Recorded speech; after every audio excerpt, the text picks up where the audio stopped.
Neste final de semana, a palavra de Deus nos convidava a olhar para Jesus Cristo e, a partir da experiência com Jesus Cristo, seguir testemunhando Jesus Cristo. O Evangelho dizia domingo, que ao apresentar Jesus no templo, quando Maria e José levam Jesus até o templo de Jerusalém, dois anciãos do templo, Ana e Simeão, profetizam que Jesus era o Messias libertador. Aquele Messias que viria para libertar o homem de tudo aquilo que estava aprisionando o homem.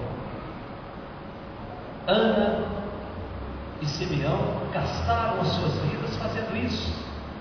E o próprio Evangelho dizia que ela era de idade avançada. Depois que seu marido morreu, vivera 7 anos, ela continuou no templo, dia e noite, servindo o Senhor com jejuns, com orações, estando a serviço do reino de Deus.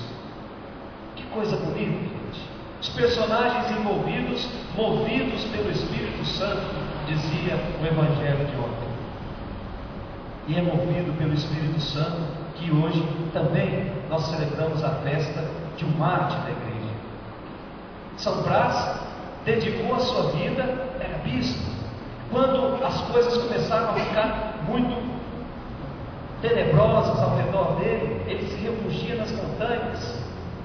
E lá nas montanhas continua cultivando uma profunda intimidade com Jesus Cristo.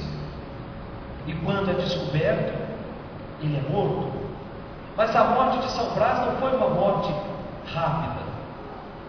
Primeiro, esquartejaram São Brás, arrancaram toda a pele com dentes de aço, iam passando na pele dele. Quando viram que não tinha mais jeito, enforcaram. Quando viram que não tinha mais jeito, e ele viu, jogaram dentro do mar para que ele morresse afogado. Mas a beleza do testemunho de São Brás não se dá a partir do seu martírio, se dá a partir da sua vida santa. Brás era médium, portanto já curava o físico das pessoas, e depois de bispo e depois de padre passou também a curar o espiritual. Portanto, as duas curas se entrelaçam em São Brás, a ponto de que o menino engasgado por um espinho vai até a casa de São Brás, e São Brás, uma simples oração, traça o sinal da cruz em cima daquele menino, e imediatamente aquele menino é liberto daquilo que estava levando a perder a sua vida. Da mesma forma, no Evangelho de hoje, nós encontramos uma pessoa que o Evangelho identifica totalmente possuída por um espírito mau, a ponto de pegar uma pedra e ficar se ferindo com a própria pedra. Portanto, estava presa às amarras do inimigo. E essa pessoa vai até Jesus. Essa pessoa vai ao encontro de Jesus. Indo ao encontro de Jesus, aquele espírito mau que estava dentro dela, diz o Evangelho, antecipa-se e reconhece Jesus como sendo o Filho do Deus Altíssimo, aquele que se prostra diante de Jesus. Gente do céu, que coisa cabulosa! O inimigo, ele usa de certas artimanhas para nos enganar. Como é que o inimigo se prostra diante de Jesus?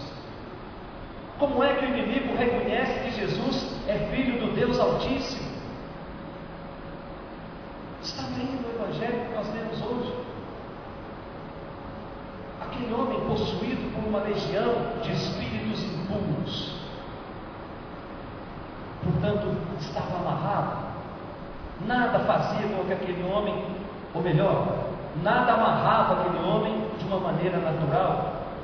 Nem correntes, nem cadeados, diz o Evangelho.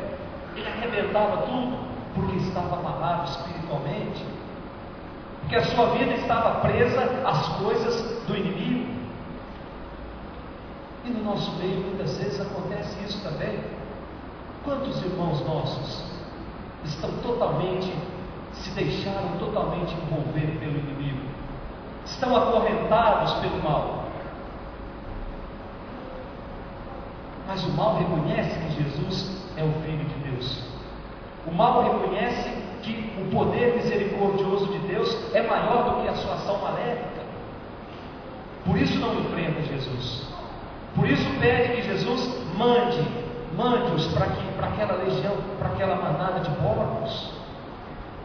E o engraçado dessa história toda é que, liberto de tudo isso, a comunidade que presenciou toda a cena, ao invés de ir até Jesus e pedir, portanto, nos liberta de todos os males também. Nós também estamos precisando ser libertos de uma série de coisas. E o que é que aquela comunidade faz? Vai até Jesus e diz: vai embora daqui. Nós não queremos você, vai embora daqui. Porque dava mais valor às coisas materiais. Se era uma região de pagãos, portanto, o porco é animal impuro. Quem comesse porco na época de Jesus se tornava impuro. Então ganhava uma vida cultivando porcos. Por isso era uma região de gente que vivia no paganismo. Preferiram continuar cultivando coisas que afastassem de Deus do que absorver a proposta de Jesus. Pediram para Jesus ir embora, porque começou a perder coisas materiais. Diz o Evangelho que perderam 2.000 porcos, portanto um prejuízo muito grande. Estavam presos às coisas materiais. Quantos irmãos nossos não experimentam da cura nas suas vidas, porque ainda não se dispuseram a deixar as coisas materiais?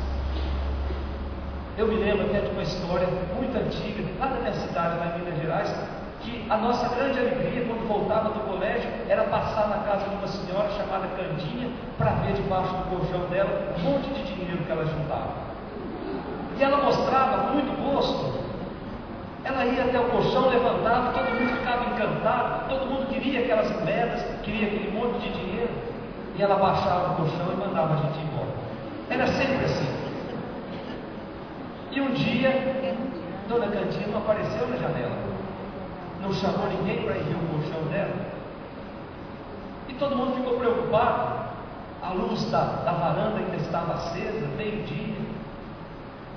Aí imediatamente acharam que alguém tivesse assaltado a casa da Dona Candinha e tivesse levado ela embora junto com o colchão de dinheiro. Mas não foi isso que aconteceu. Quando abriram a porta, ela estava deitada em cima do colchão, morta. E depois de muito tempo, quando fizeram a necrópsia, descobriram que ela morreu de anemia. Portanto, tinha o dinheiro, mas não experimentou da cura.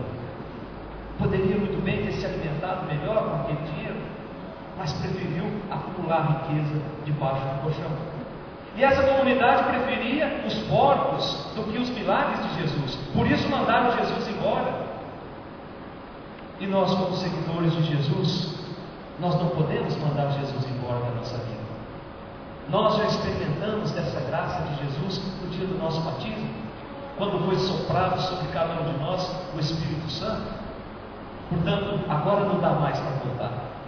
Nós já estamos avançados nesse grande mar da vida, não dá mais para voltar. Não dá para tirar Jesus da nossa história. O que nós podemos fazer é dizer a todo instante: fica comigo, permanece comigo, livra-me de todas as ciladas do inimigo, livra-me de todos os males, permanece na minha vida, permanece na minha família. Não dá para caminhar sem a tua presença transformadora na nossa história. Aí sim, nós vamos ser uma comunidade de seguidores de Jesus Cristo, capazes de transformar tudo aquilo que nos escraviza, que nos acorrenta, em liberdade. Ser filho de Jesus, ser filho de Deus e irmão de Jesus é ser homem e mulher livre. E é nessa liberdade que nós vamos continuar a nossa celebração eucarística. Em nome do Pai, do Filho e do Espírito Santo. Amém. Creio